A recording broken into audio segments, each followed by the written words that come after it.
অভিনয় থেকে রাজনীতিতে নাম লিখিয়ে 2024 সালে নির্বাচনে স্বতন্ত্র প্রার্থী হিসেবে ভোটের ময়দানে এসে রাজশাহী 1 আসনে ভরাডুবি হয় চিত্রনায়িকা মাহিয়া মাহির।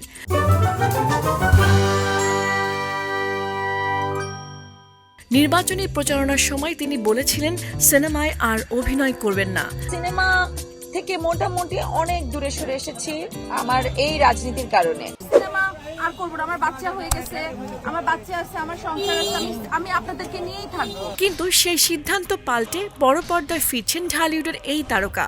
অভিনয় ছেড়ে দেব বলতে এটা আসলে আমি বলতে চেয়েছিলাম একরকম, এটা বলে ফেলেছি ওরকম। কারণ আপনারা সবাই জানেন যে আমার একটা ছোট বেবি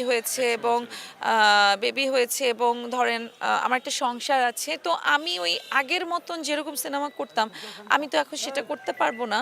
আমি দেখা গেল বছরে 1-2টা সিনেমা করব, কিন্তু বাকি বছরটাই আমি আমার এলাকার মানুষের সাথে থাকবো, আমার সংসার আছে, আমি সবার সাথেই মিলেমিশে এইভাবে আমি আসলে জনসাধারণের সেবা করতে চাই।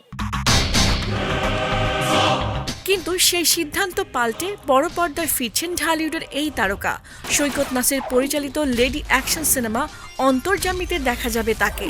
এর গল্প মাহি ও 9 বছরের শিশু মাসুদকে কেন্দ্র করে। এতে কোনো নায়কই থাকছে না। সিনেমাটি প্রযোজনা করবেন জাস মাল্টিমিডিয়ার স্বত্বাধিকারী আব্দুল আজিজ। আগামী জানুয়ারিতে যুক্তরাষ্ট্রে সিনেমাটির শুটিং শুরু হবে।